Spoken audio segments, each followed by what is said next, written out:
KGB lahir memang dari sebuah bukan keprihatinan berarti ya, kesadaran kami secara nyata di mana kami memang butuh belajar sesuai dengan apa yang disampaikan Pak Dudung. Dan memang konsep kami adalah konsep merdeka belajar. Kenapa demikian? Karena ada sebuah pertanyaan yang menggelitik sebetulnya ketika kita berbicara tentang guru. Ada pertanyaan yang sederhana, apa yang bisa saya lakukan sebagai seorang guru? Nah, maka konsep merdeka belajar itu bisa terlihat dari bagaimana guru itu mementingkan murid atau tidak. Nah, kalau kita lihat kebijakan demi kebijakan, tentu saja murni adanya bahwa kebutuhan murid itu harus menjadi nomor satu atau yang diutamakan dari apapun yang dilakukan oleh guru. Maka guru merdeka sebetulnya guru yang memiliki 3 konsep penting. Yang pertama, guru merdeka itu dia komitmen pada tujuan. Dia tahu sadar betul bahwa tujuan menjadi seorang guru. Tadi sempat disinggung oleh Pak Dudung luar biasa bahwa kalau kita tidak sadar bahwa kita guru, mungkin agak sulit kita memasuki era sekarang ini. Nah, maka komitmen pada tujuan adalah prinsip dasar komunitas guru belajar, yang dalam hal ini adalah guru-guru yang terus mau mengembangkan potensi dirinya. Yang kedua adalah mandiri dalam cara. Jadi KGB itu memiliki prinsip mandiri dalam cara. Tidak lagi guru mengandalkan 1, 2, 3 dan lain hal. Misalkan saja surat perintah, misalkan saja keputusan-keputusan pemerintah. Sekiranya itu adalah kebutuhan murid, maka kami bergerak, maka guru-guru harus bergerak. Apalagi zona sekarang, zona di mana ada sebuah perpindahan akademis yang dulu mungkin lebih berfokus pada hal yang manual, hari ini bersifat digital, di mana segala sesuatu itu bisa lebih cepat dicerna dan juga butuh sumber daya manusia yang memang mau terus bergerak. Yang ketiga, guru merdeka itu ya pasti melakukan refleksi, di mana ketika ada hal baik dari sesama rekan, dari siapapun, maka terus bisa dikembangkan dan bisa dipakai sesuai dengan potensi geografis yang ada di keberadaan murid-murid. Tetapi apabila memang ada hal yang memang perlu diperbaiki, maka ada yang disebut dengan iterasi, diulang kembali untuk bentuk sebuah perbaikan. Inilah dasar dari merdeka belajar. Itu juga saya kupas sedikit, KGB itu memiliki prinsip merdeka belajar sejak 2017. Rekam jejak digitalnya sudah tergambar dan juga terekam. Nah, prinsip 3 hal inilah mungkin yang terus mendorong kami di komunitas untuk terus mencoba mengajak guru-guru yang lain untuk berbagi praktik baik, di mana tujuan akhirnya adalah menghambakan diri kita terhadap kebutuhan murid. Yang konsep selanjutnya adalah bagaimana kita bersekutu dengan murid-murid dan juga bersekutu dengan orang tua murid. Selanjutnya, Bapak dan Ibu, kita juga harus paham bahwa guru merdeka ya pasti dia adalah guru yang berdaya. Tidak mungkinlah seorang guru merdeka dia tidak memiliki keberdayaan. Dan guru merdeka itu bukan cuma berdaya untuk dirinya, tetapi bisa memberdayakan orang di sekitarnya. Salah satunya adalah guru-guru yang lain. Maka 3 elemen penting inilah mungkin yang bisa kita lakukan secara sadar bahwa guru berdaya ya 3 konsep merdeka belajarnya. Dia harus komitmen pada tujuan dia sebagai guru, lalu juga dia harus mandiri di dalam cara, tidak mengandalkan 1, 2, 3 dan lain hal. Misalkan saja berharap SPPD atau hal lain yang memang akan mengganggu penghambaannya terhadap kebutuhan murid-murid. Lalu guru berdaya juga dia akan bersekutu dengan siapa target utamanya. Target utama kita tentu saja adalah murid-murid kita, karena mereka lah yang akan menjadi sebuah entitas besar nanti ketika kita telah berakhir atau telah tidak ada lagi di dunia pendidikan. Yang ketiga adalah kolaborasi. Kolaborasi adalah sebuah hal penting, di mana kita bisa mencapai sebuah tujuan itu apabila memang kita cerdas berkolaborasi. Kolaborasi yang sangat nyata hari ini kita datangkan orang-orang hebat agar kita bisa berbagi pengalaman dan terus belajar. Salah satu TPD yang hari ini digelar adalah bentuk kolaborasi. Dan kolaborasi yang sesungguhnya adalah kolaborasi di mana kebutuhan murid itu bisa terjawab, yaitu kolaborasi antar guru, kolaborasi orang tua dan guru, juga kolaborasi antara guru dan murid-murid kita. Kenapa demikian? Karena sekali lagi Bapak dan Ibu, kolaborasi menjadi satu bagian di mana bisa mempercepat sampainya tujuan kita agar pendidikan yang diharapkan di Indonesia itu bisa terus tumbuh dan berkembang. Lalu selanjutnya dalam posisi hari ini, tentu saja kita harus lebih kepada implementasi apa sih yang bisa kita tawarkan terhadap beberapa rekan guru. Tahap pembuatan daripada strategi pembelajaran merdeka itu tentu saja harus dibuat dalam sebuah miniatur. Nah, miniatur ini kami bersama beberapa komunitas lain, salah satunya adalah kampus Guru Cikal, sekolahmu, lalu juga semua murid, semua guru, dan platform-platform lain yang memang sangat fokus terhadap bagaimana persekutuan kita dengan murid-murid. Maka membuat kanvas pembelajaran ini sangatlah penting. Jadi seorang guru pada hari ini kalau mau sampai kepada yang ditujukan, maka kita harus paham dari hal yang paling pertama. 5 elemen merdeka belajar yang paling penting itu kita paham profil murid, karena murid tidak bisa diseragamkan, mereka lahir secara beragam, lalu tidak bisa menggunakan satu menu saja karena mereka pun percis kiranya terlahir begitu beragam. Maka memahami profil murid ini sebuah keniscayaan. Seorang guru penggerak, seorang guru yang merdeka dan memiliki keberdayaan, dia pasti akan mengidentifikasi profil muridnya.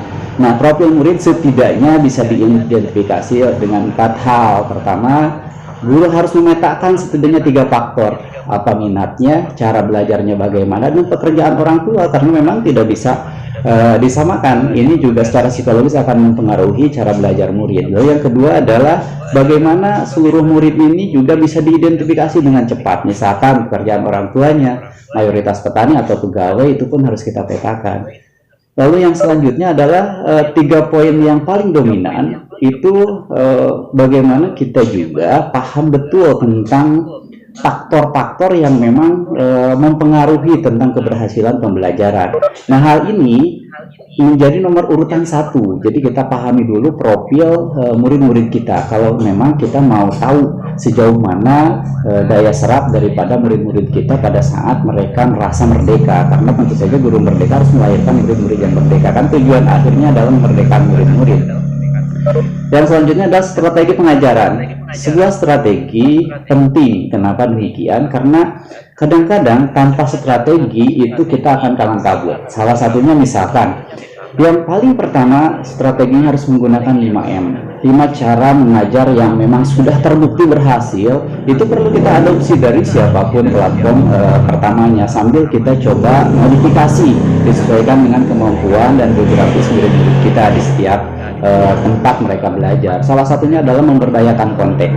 Bagaimana nanti mereka paham betul tentang produk atau hasil yang dimilikinya sesuai dengan kemampuannya. Lalu memilih tantangan. Nah, tantangan ini juga penting.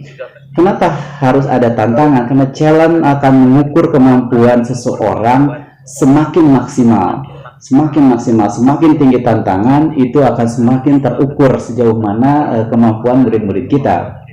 Lalu juga yang ketiga, membangun keberlanjutan. Ini sering kalau saya dulu waktu mengajar mungkin seperti umpan balik. Ada banyak cerita yang saya lakukan dulu sebelum bergabung di KGB, itu ngasih tugas, ngasih pembelajaran, tapi kita lupa umpan balik, kita lupa refleksi, sehingga tujuan daripada kita menjadi guru merdeka itu menjadi kabur. Nah, setelah yang ketiga ini kita akan memasuki pada pola yang keempat, memahami konsep. Nah, konsep ini perlu dipahami oleh kita. Kenapa? Karena identifikasi awalnya adalah murid. Nah, sehingga pembelajaran pun harus betul-betul paham betul dengan kondisinya, geografisnya ada di mana, orang tuanya seperti apa, lalu sarana apa yang bisa dijadikan sebagai alat belajar. Karena menurut komunitas guru belajar dan kami dengan rekan-rekan itu memiliki prinsip kelas itu tidak cuma di dinding kelas. Kita punya kelas raksasa di mana setiap orang bisa menjadi guru dan setiap tempat bisa menjadi tempatnya ilmu bagi anak-anak kita. Yang terakhir adalah memanusiakan hubungan. Kenapa harus memanusiakan hubungan? Karena mungkin saja ada di antara kita itu kurang paham tentang proses pembelajaran, sehingga terlalu terfokus kepada akhir, kepada ending, bagaimana nilai ujiannya bagus, bagaimana mereka diterima di perguruan tinggi negeri. Padahal sesungguhnya tujuan pendidikan adalah bagaimana siswa survive setelah mereka selesai belajar. Nah, ini mungkin yang harus terus kita coba tingkatkan lagi terhadap pengabdian kita untuk keberhasilan siswa-siswa.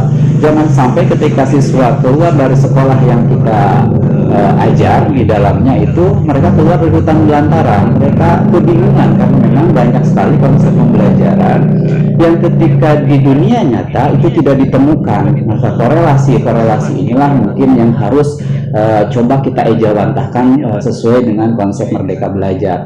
Yang terakhir atau yang berikutnya adalah tujuan pengajaran. Tujuan pengajaran ini penting karena kadang kita hanya lihat dari mohon info Pak, ini karena ada lockdown nih Pak Sidi, share kontennya masih terlihatkah Pak? Share kontennya ya. Mulai ini lagi. Ada nggak Bu sekarang? Ya, sempat mati lampu nih, mohon maaf Bapak Ibu. Nah, tujuan pengajaran ini harus diutamakan oleh kita karena tujuan akan mengukur sejauh mana strategi kita dan juga hasil yang ingin dicapai. Lalu setelah kita menentukan tujuan, apa berikutnya? Bukti dan asesmen. Buktinya apa? Hasil belajar murid itu harus betul-betul menggambarkan keberhasilan murid di dalam mencapai suatu kompetensi. Misalkan saja kompetensi yang ada kaitannya dengan pembelajaran teknologi informasi dan komunikasi, bagaimana dia menguasai sebuah aplikasi, bagaimana dia bisa menguasai sebuah tawaran-tawaran yang ada di media sosial sehingga terlihat adanya penguasaannya itu secara langsung. Nah, itu beberapa hal yang memang perlu diperhatikan oleh kita. Nah, hal tersebut itu masuk pada sebuah cakupan. Nah, cakupan pembelajarannya itu adalah cakupan yang hari ini memang dibutuhkan. Nah, konsep PJJ pada hari ini saya akan tampilkan sedikit kepada Ibu. Ini bentuk kanvas, bagaimana profil murid itu ditulis dulu di sini oleh kita, lalu juga tujuan pengajarannya apa, sehingga kita akan memasuki kepada strateginya itu bagaimana, buktinya nanti yang diharapkan itu apa, dan cakupan yang diinginkan itu apa. Ini adalah 5 kanvas strategi pengajaran Merdeka Belajar yang coba kita kembangkan di komunitas guru belajar. Dan memang sudah banyak praktik-praktik baik yang dibagikan oleh teman-teman guru. Kita juga akan memasuki kepada posisi hari ini kita masuk ke BDR ya, bagaimana belajar harus dirumahkan kembali karena memang Jawa belum ada zona hijaunya, katanya kuning sampai sama merah ya, artinya memang tidak memiliki kesempatan untuk tatap muka karena memang kita harus mementingkan keselamatan guru dan murid. Tetapi PJJ lagi-lagi harus dipersepsikan dengan keberadaan murid-murid kita, karena tidak semuanya juga murid-murid kita itu bisa tersambung kepada jaringan, lalu juga sarana prasarananya juga mencukupi, ada banyak yang blank spot. Maka ada 2 hal yang bisa dilakukan, salah satunya bisa menggunakan daring dan juga luring. Nah, untuk luring kenapa harus dilakukan? Selama kita bisa menjaga protokol kesehatan, kita bisa melakukan guru kunjung, karena guru mungkin bisa sadar kalaupun sekolah dikunci tapi tetap harus mengabdikan diri kepada kebutuhan murid-murid. Jangan sampai muncul sebuah pertanyaan, Pak, Bu, kapan masuk sekolah? Hal inilah yang paling kami takutkan, hal inilah yang paling kami merasa berada di zona terbawah, di mana murid tidak merasa belajar, di mana murid tidak merasa menerima pengajaran dari kita. Nah, konsep pendampingan apa yang sesuai dengan apa yang diinginkan pemerintah? Hari ini adalah pembelajaran, di mana pembelajaran itu begitu bermakna harus dirasakan oleh murid-murid. Kenapa? Karena memang bukan target kurikulum yang dikejar, tapi secara emosional, lalu juga secara sosial, juga secara umum orang tuanya tidak boleh terbebani dan lain sebagainya. Ini harus menjadi konsep dasar kita melakukan pengajaran. Yang selanjutnya tentu saja kita harus melakukan kolaborasi lanjutan. Dengan siapa kita kolaborasi lanjutan? Nah, hari ini KGB seiring dengan perjalanan pandemi COVID-19 itu kita melihat kepada satu peraturan SKB 4 Menteri, di mana referensinya ya harus PJJ, di mana pembelajaran harus dilakukan jarak jauh. Ada banyak platform yang hari ini bisa ditawarkan terhadap Bapak Ibu guru sekalian. Bisa bergabung dengan sekolahmu, karena di sekolahmu ada sekolah lawan corona yang di dalamnya semua praktik baik guru-guru.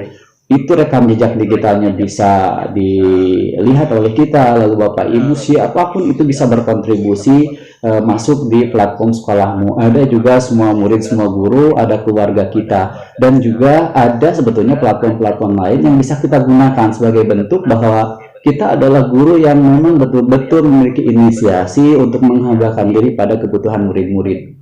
Kembali kepada komunitas guru belajar. Nah, sejak 2019 karena memang membutuhkan sebuah payung hukum dan kami sadar betul itu, sehingga komunitas guru belajar menjadi organisasi profesi yang fokus menyikapi hal-hal tentang bagaimana kita menghambakan diri terhadap kebutuhan murid-murid. Nah, hal inilah mungkin yang harus kita elaborasi hari ini dengan kondisi kita disuruh untuk BDR ya sampai kurang lebih Desember, karena kalau kita lihat pola peraturan Menteri Pendidikan nomor 4 2020, kita yang paling pertama ini kebiasaan baru itu mengajak kita kepada hal-hal yang kasat matanya mudah sebetulnya. Kita disuruh pakai masker, cuci tangan, hal-hal yang berhubungan dengan menjaga kebersihan yang secara siogianya ini adalah giroh kita sebagai guru. Cuman karena hari ini ada dampak yang memang sulit kita identifikasi dampak besarnya, maka hal ini perlu kita follow up. Di antaranya adalah salah satunya kita mengembangkan PJJ. Nah, saya sih berharap pada seluruh guru-guru hebat yang hari ini bisa bergabung ataupun tidak, karena rekam jejak digital kita pun bisa terus dipantau, diikuti oleh seluruh guru-guru. Betul tadi kata narasumber bahwa kita tidak melihat jumlah, tetapi bagaimana kita mau terus bergerak. Karena hari ini tidak menimbulkan sebuah pertanyaan, saya tidak bisa apa, tapi apa yang bisa kita lakukan untuk murid-murid kita. Mungkin beberapa hal yang bisa kita diskusikan ke depan, teman jawab. Yang terakhir saya ingin mengajak pada seluruh guru-guru yang ada di Indonesia, teruslah kita menempatkan diri di mana kita sebagai salah satu sekutu utama bagi murid-murid kita dan juga bagi orang tuanya, sehingga mereka menyadari bahwa keberadaan guru sangatlah penting bagi mereka, karena orang tua tidak bisa menjadi guru dan kadang-kadang guru harus berperan ganda sebagai orang tua ketika di sekolah. Dan terasanya pada hari ini maju terus guru-guru yang ada di Indonesia. Ingat, memang teknologi itu penting, tapi teknologi itu hanya alat. Yang paling penting itu apa? Adalah komitmen, lalu juga kreativitas dan juga kepedulian kita sebagai guru agar bisa terasa oleh murid-murid kita. Karena sesungguhnya saya akan sedikit mengutip tentang bagaimana sih seorang guru ketika misalkan terasa manfaatnya oleh anak-anak kita. Hari ini guru akan terasa manfaatnya apabila tidak ada lagi orang tua dan anak bertanya, kapan Pak Bu masuk sekolah? Artinya mereka sudah terlayani oleh kita. Terima kasih, mungkin itu sebagai pengantar saja dan kita akan lanjutkan di diskusi. Sekali lagi terima kasih. Assalamualaikum warahmatullahi wabarakatuh. Waalaikumsalam warahmatullahi wabarakatuh. Baiklah, itu dari narasumber kita, dari Bapak Edi. Berikutnya, adapun akan dibuka session tanya jawab, namun saya akan berusaha untuk menanggapi terlebih dahulu, di mana tadi telah dikatakan oleh Pak Dudung quote yang sangat indah ya. Ini quote Pak Dudung sendiri ya. Guru mulia karena belajar, guru berdaya karena berkarya, dan guru hebat karena merdeka. Juga oleh Pak Edi di sini intinya komitmen maksudnya teknologi hanyalah alat gitu ya.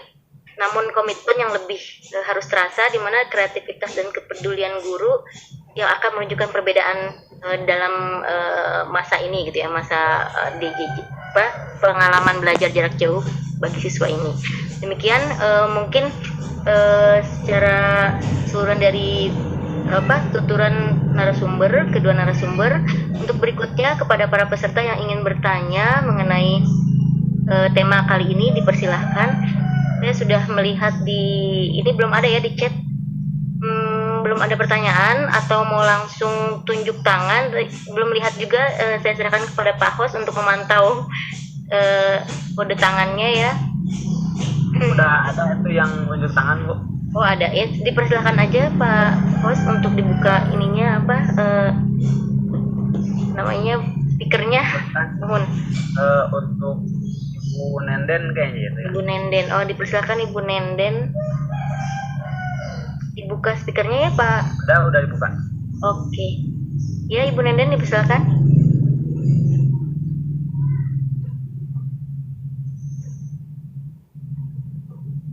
Belum ini ya? Halo? Mungkin ke pencet kali ya. Atau mungkin kepencet mungkin saja.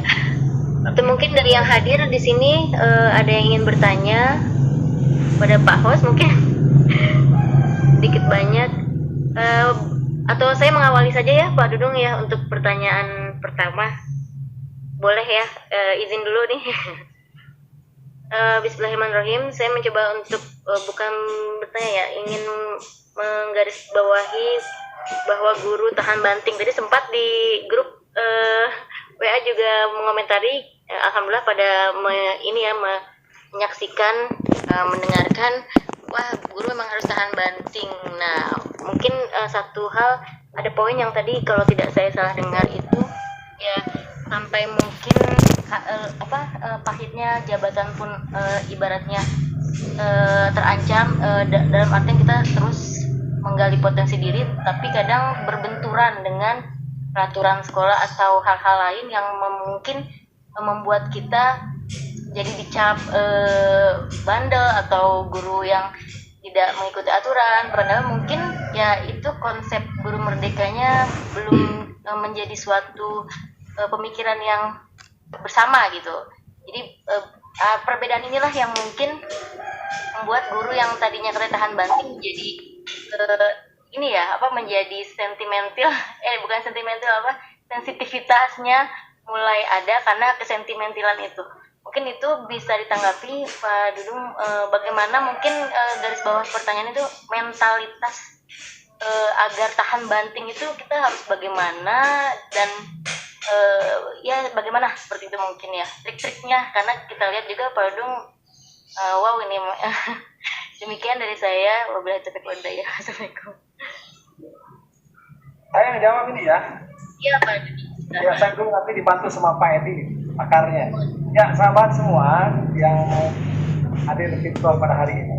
Itu satu fenomena ya, satu keadaan yang bisa menimpa beberapa guru yang berbeda ya. Kadang-kadang kreatif, kemudian inovatif juga bisa menjadi salah ketika kita berada di lingkungan guru-guru yang memang inginnya paduan suara sama dalam hal ketidakmajuan. Ada guru-guru yang memang lebih semangat kalau dapat TPG, lebih semangat kalau tanggal 1. Tapi ketika guru yang lain punya terobosan, dia merasa tergeser, apalagi yang senior. Dia akan merasa tergeser oleh kemajuan orang lain. Ini masalah di internal guru. Yang memang ini tugas para kepala sekolah nih, untuk membangun kultur kompetitif tapi humanis gitu. Jadi kepala sekolah fungsi emaslimnya mesti ditekankan lagi. Nah, jadi bagi sahabat guru yang dianggap sebagai orang aneh, orang gila di tempatnya, ini memang satu ujian yang tidak ringan. Tetapi selama kita bisa mempertanggungjawabkan keedanan kita dalam hal-hal yang positif, terutama kita tetap menjadi guru yang diidolakan oleh anak didik, kita tetap menjadi guru yang dikagumi anak didik, kita akan punya ketahanan di tempat kita kerja. Yang jadi masalah adalah ketika anak didik tidak mengidolakan kita, anak didik terasing dengan kita, anak didik tidak mengenal kita, kita tidak mengenal potensi anak didik, ini menjadi masalah. Jadi guru penggerak, makanya Pak Nadiem katakan guru penggerak ini, juga Pak Iwan Dirjen GTK, adalah guru yang benar-benar menempatkan anak didik sebagai prioritas layanan utama. Sehingga guru yang dianggap aneh, guru yang dianggap edan, selama diidolakan oleh anak didik, selama dia menjadi guru favorit, dia tetap akan menjadi guru terbaik di tempatnya. Jadi sahabat semua, saya punya kabar Saya punya kawan di SMA di kota Sukabumi, dia dengan saya selalu kemana-mana. Kadang-kadang beliau sebagai guru penggerak di organisasi profesi, kadang-kadang dia dikritik oleh kawan-kawan di internalnya. Saya katakan begini, menjadi guru penggerak itu adalah pilihan pahit. Kenapa? Karena tidak populer di internal. Prof. Surya mengatakan orang-orang yang hebat cenderung dia agak dilecehkan, cenderung dia agak diabaikan di mana dia tinggal. Prof. Surya lebih ekstrim, dia mengatakan bukan guru penggerak, dia mengatakan jadilah binatang jalan. Itu Prof. Surya dulu, itu lama dia jadilah binatang jalan. Binatang jalan itu bila didefinisikan secara akademik, secara dalam diksi yang sehat adalah guru penggerak. Jadi guru penggerak ini adalah binatang jalan yang tidak nyaman ketika dia berada di dalam sangkar emas, yang tidak nyaman ketika dia disuapin, tapi dia terbang kemana-mana dan tetap sebagai guru. Tetap sebagai guru tapi terbang kemana-mana, membaca buku, membuat karya, ikut diklat, ikut pelatihan, dan tetap dia sebagai guru, sebagai pelayan yang terbang di antara harapan-harapan anak. Jadi bagi saya tetap menjadi guru penggerak, tapi jangan lupa kita harus menjadi nomor satu di hadapan anak kita. Modal kita adalah di sana.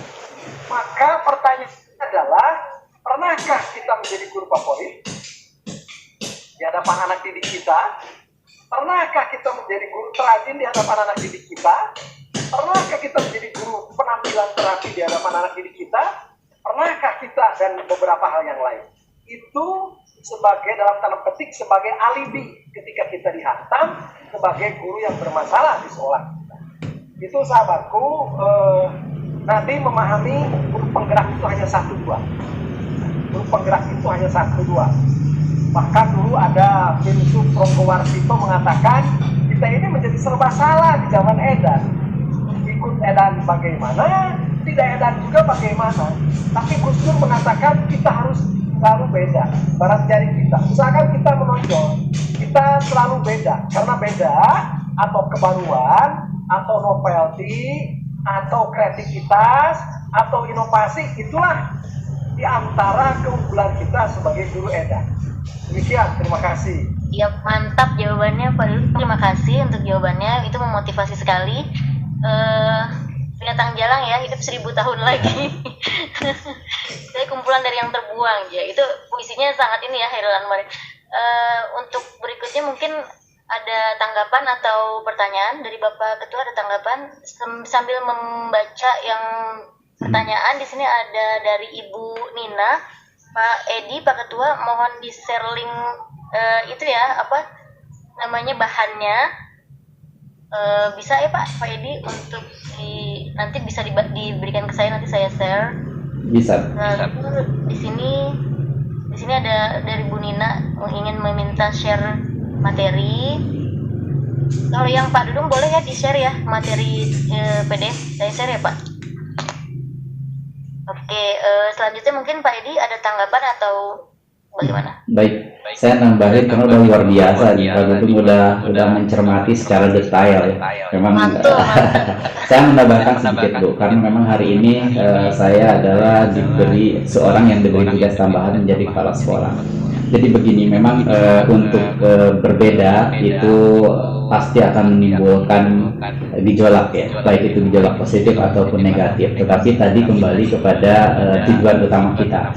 Menentukan tujuan bersama-sama adalah satu hal yang mungkin meminimalisir ya gejolak negatif yang dirasakan oleh beberapa guru penggerak di setiap sekolahnya. Nah, bagaimana cara berkomunikasi dengan pimpinan itu memang harus ada trik-triknya, harus ada strateginya.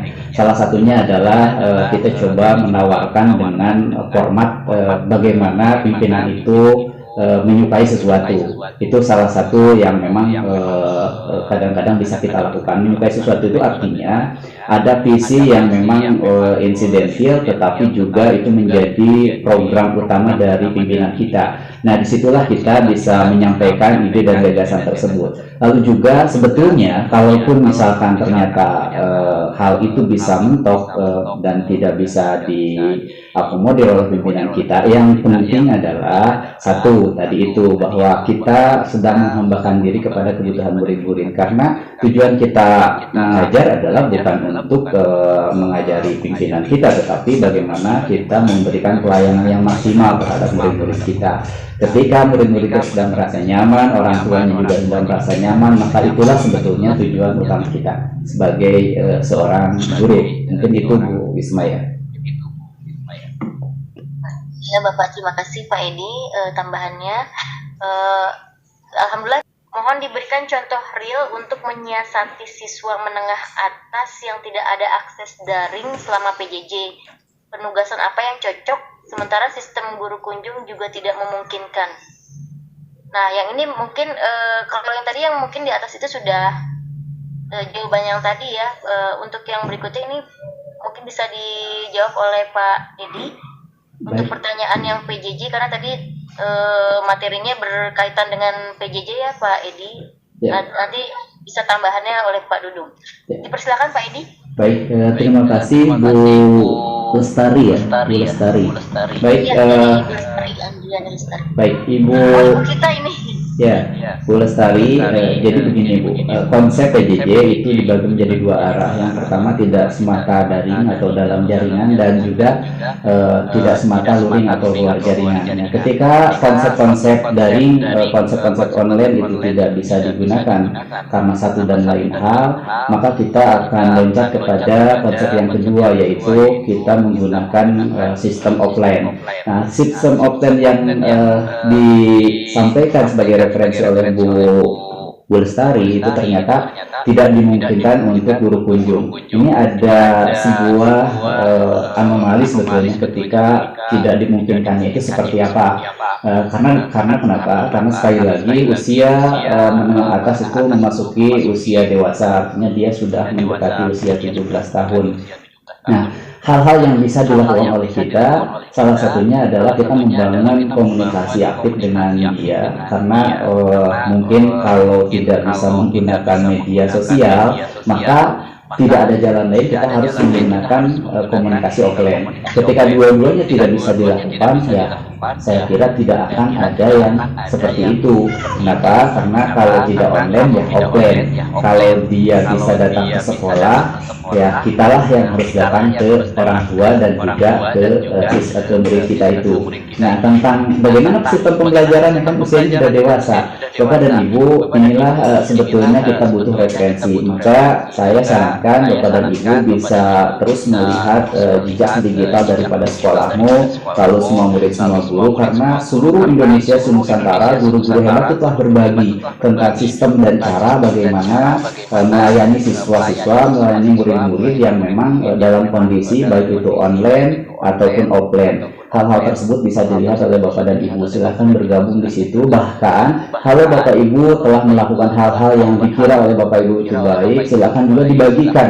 Nanti Bapak dan Ibu bisa bergabung di komunitas guru belajar. Lalu juga di situ Bapak dan Ibu berkesempatan juga untuk bisa tampil di YouTube Live sekolahmu. Dan ini juga salah satu platform yang memang menawarkan sistem sekolah lawan corona dalam bentuk PJJ, dan bahkan pelatihan-pelatihannya pun dibuka di setiap event-event Jumat, Sabtu, dan Minggu sebagai bentuk pembuatan rencana pelaksanaan pembelajarannya. Lalu juga action plan-nya juga ada di platform tersebut. Itu mungkin Ibu harus diperjelas lagi kenapa Ibu tidak bisa melakukan guru kunjung, atau gurunya yang tadi kata Pak Dudung tidak mau bergerak, atau memang ada hal lain yang memang membatasi itu. Saya juga harus paham tentang hal itu sehingga kita bisa berbagi. Terima kasih. Ya, itu untuk jawaban Ibu Andriani Lestari. Untuk yang sebelumnya tadi Bu Rias Utami sudah ya, sepertinya sama dengan pertanyaan saya. Nah, ini ada pertanyaan dari Ibu Eri Fariha, di mana izin bertanya, bagaimanakah supaya kita dapat menghasilkan anak yang tahan banting ketika suasana sekolah atau madrasah tidak mendukung karena tidak adanya suara yang sama antar partner kerja. Ini juga sama ya, Tapi mungkin Pak Dudung, karena banyak yang bertanya hal yang mirip-mirip ini ya sama dengan saya tadi, dan mungkin sembari menambahkan yang tadi pertanyaan dari Ibu Andriani Lestari. Persilakan Pak Dudung. Punten Pak Sidik. Ya, selamat semua. Halo. Ya, bagus Pak. Ya, tadi ada Ibu Rias, kami ada Ibu Lestari ya, sudah bertanya terkait sekolah merdeka. Sedikit di sini untuk Ibu Rias Tuti ya, sekolah merdeka sederhana sebetulnya. Kepala sekolah sangat ikut menentukan hadirnya sekolah merdeka dengan nanti NDSP, KKG, edukasi DBK, dan input guru-guru yang punya gairah, yang punya nafsu ya, input guru-guru yang punya gairah, punya nafsu, punya birahi belajar luar biasa. Untuk sehari-hari kita diskusi sederhana saja melalui grup WA atau grup yang lainnya. Kemudian Ibu Lestari tadi sudah dijelaskan oleh Bapak Edi. Biasa Pak Edi lembut suaranya tapi dalam sekali maknanya. Maka saya tadi tanya suaranya kurang keras, saya lagi menyerap banget gitu Pak Edi ya. Padahal ya Pak ya. Lembut tapi semangatnya tak pernah padam, ya, luar biasa. Waspada dengan Pak Edi ya. Kemudian tadi dengan anak yang bagaimana supaya anak tahan banting sementara Menteri Persatuan Pendidikan atau rekan sejawat misalkan agak apatis kepada anak, apalagi di zaman sekarang. Kalau kita terlalu melayani anak, bahkan terlalu protektif atau agak gimana kan, ya orang tua juga ada yang macam-macam zaman sekarang. Maka apatis adalah pilihan, membiarkan adalah keselamatan. Ini seperti benar, tapi dalam konsep dalam layanan pendidikan ini menjadi salah. Saya pernah menulis judulnya itu Dekapan Adab. Jadi bagaimana supaya anak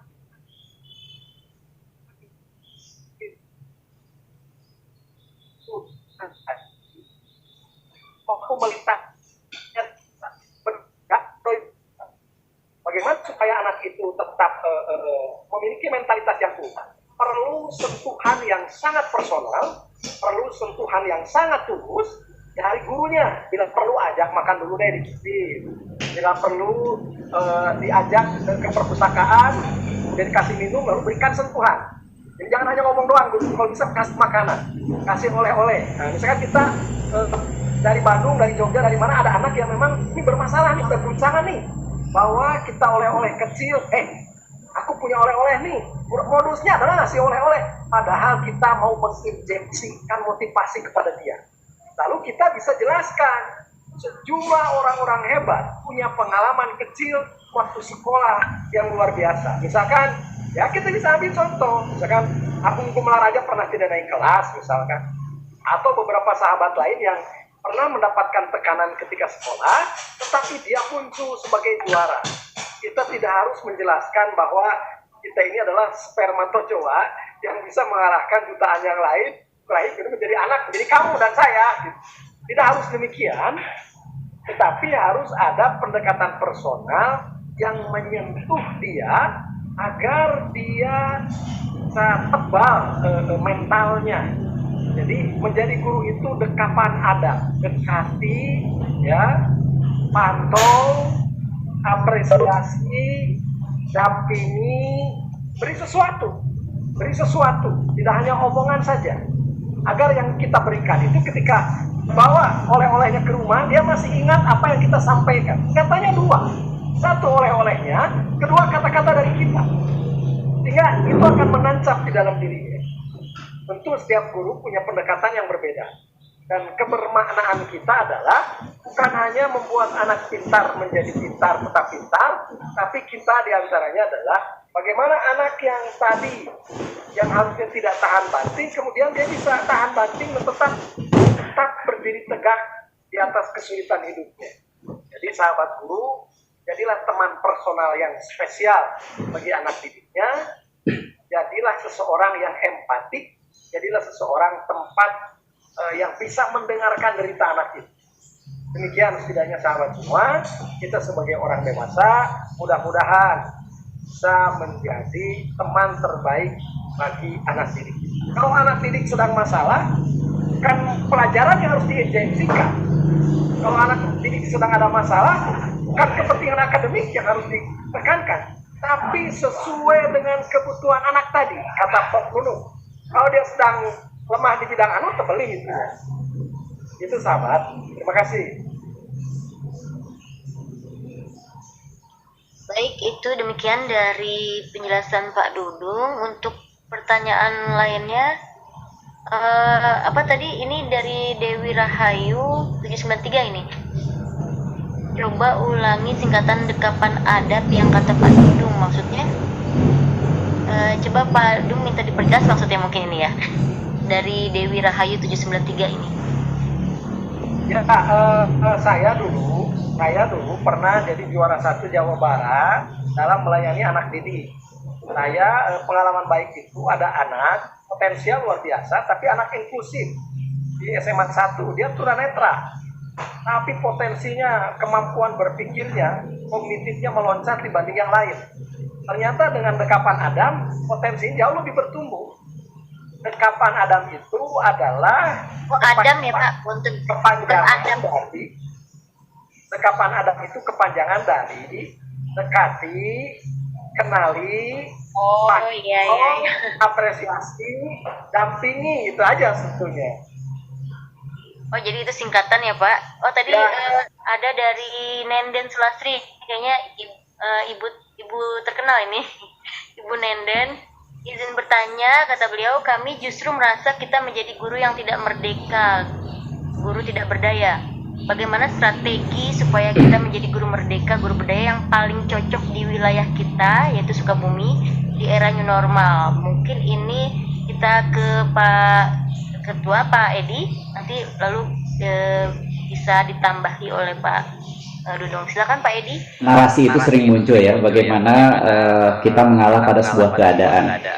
Kita sekarang sedang membangun sebuah entitas sebetulnya, di mana jati dirinya itu harus muncul. Tentang keberadaan geografis kita, tentu saja ini bagian daripada identifikasi kita untuk melakukan kegiatan-kegiatan yang memang akan memberdayakan guru-guru kita. Nah, yang paling cocok sebetulnya yang paham itu adalah kita, karena kita berawal dari asesmen diri kita. Kalau di buku yang pertamanya KGC itu dulu ada diferensiasi.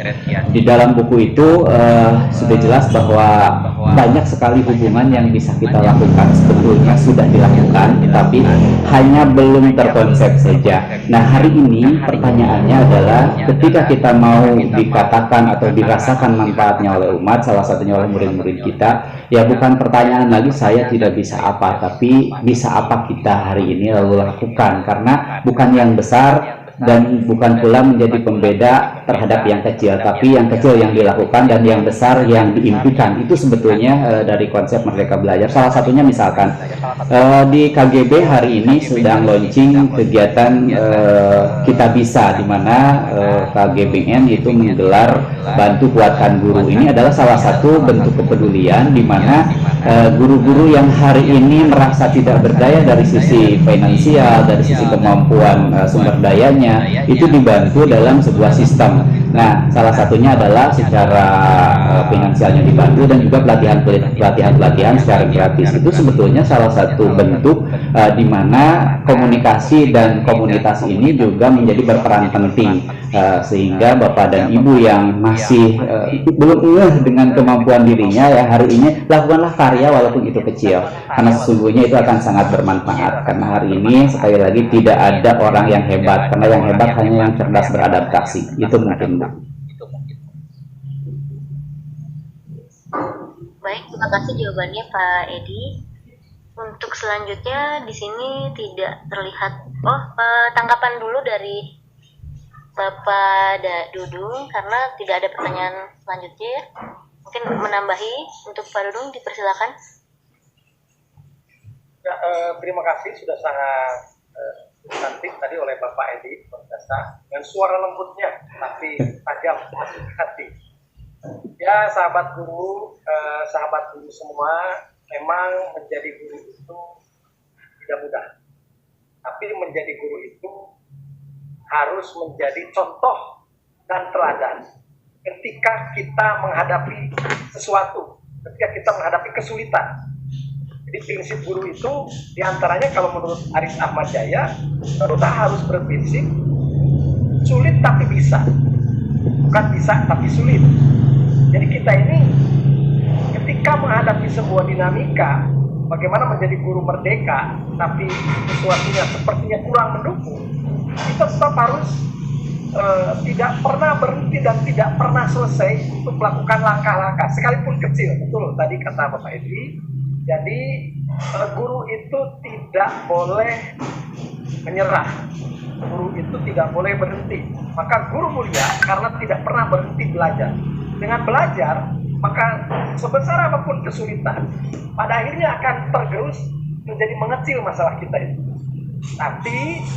Tapi contoh Tuhan memberikan contoh kepada kita, tidak ada satu nabi pun, bahkan nabi ini kalibernya, tidak ada satu nabi pun di dalam sejarah yang mampu berbuat sendiri, selalu membutuhkan komunitas.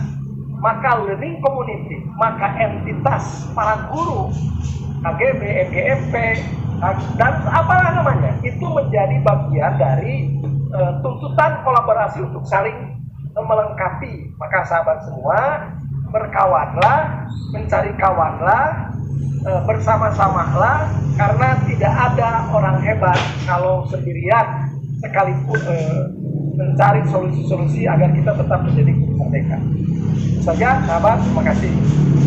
Ya, terima kasih Pak Dudung tambahannya. Benar ya, tidak ada orang hebat yang sendirian, dalam artian kita memang kodratnya sebagai makhluk sosial ya Pak Dudung, jadi ya kita membutuhkan manusia lainnya seperti itu. Homo sosialis. Mungkin itu ada yang ingin ditanyakan, ya, tidak ada yang raise hand ya. Saya perhatikan ini Pak Sidik mungkin melihat ada yang raise hand. Kalau untuk di chat sepertinya sudah tidak ada pertanyaan lagi. Nggak ada Bu, nggak ada yang raise hand. Tidak ada yang raise hand ya.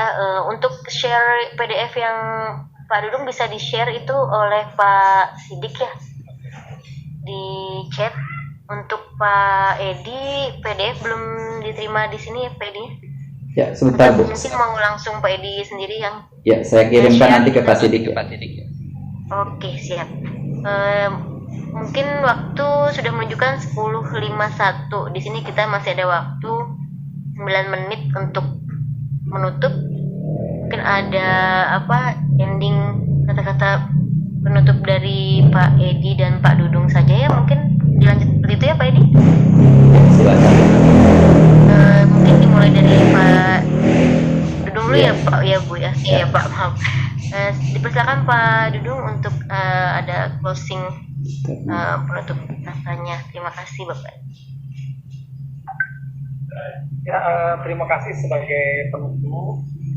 Sahabat semua, sahabat guru, ya, ada juga kepala sekolah dan pengawas, terutama guru, sahabat guru, yang hari ini kita bertemu muka bersua pandang, sungguh betapa bangga dan terhormatnya menjadi guru. Sungguh betapa bangga dan terhormatnya menjadi guru. Sesungguhnya keterhormatan dan kebanggaan menjadi guru itu jauh akan lebih baik, jauh akan lebih bermartabat ketika kita terus belajar, terus meningkatkan kemampuan, tidak hanya menjadi pendidik di ruang kelas, tetapi kita pun harus menjadi pendidik di ruang publik, di ruang manapun. Sahabat semua, manfaat dari kebanggaan menjadi guru adalah memang profesi terhormat dan jangan pernah berhenti belajar. Usahakan kita harus selalu lebih berilmu dibanding orang lain. Sulit, tapi harus bisa. Terima kasih. Baiklah, untuk Pak Dudung demikian closingnya. Untuk Pak Edi dipersilahkan.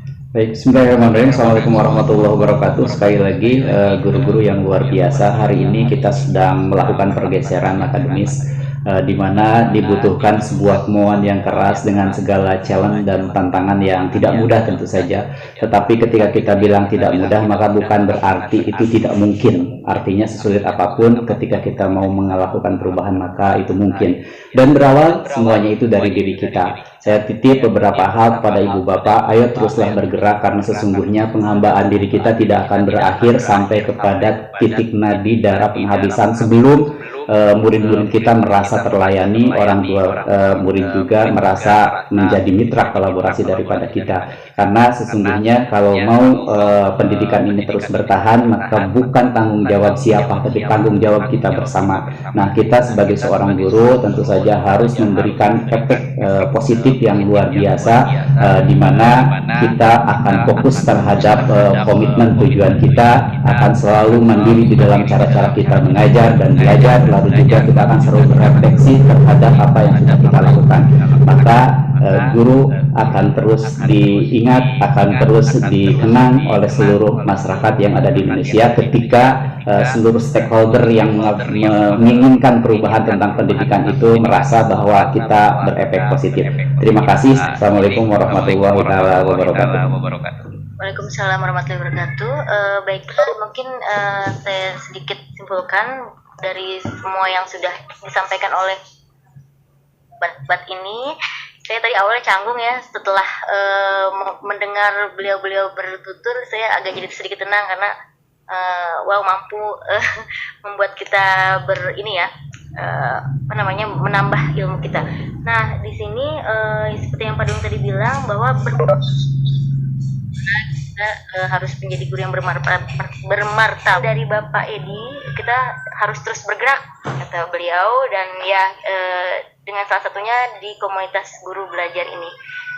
Mungkin demikian closing dari saya, dalam artian kesimpulan hari ini, dan bagi yang hadir akan diberikan sertifikat oleh KGB, dan juga untuk berikutnya.